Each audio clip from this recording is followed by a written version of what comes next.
When you first unload it, the VARG feels dense.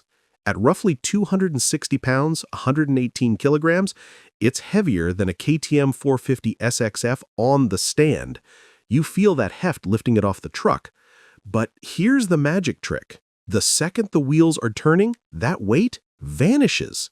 Because there is no rotating crankshaft, no piston flying up and down, and no gearbox spinning, there is almost zero gyroscopic inertia fighting you.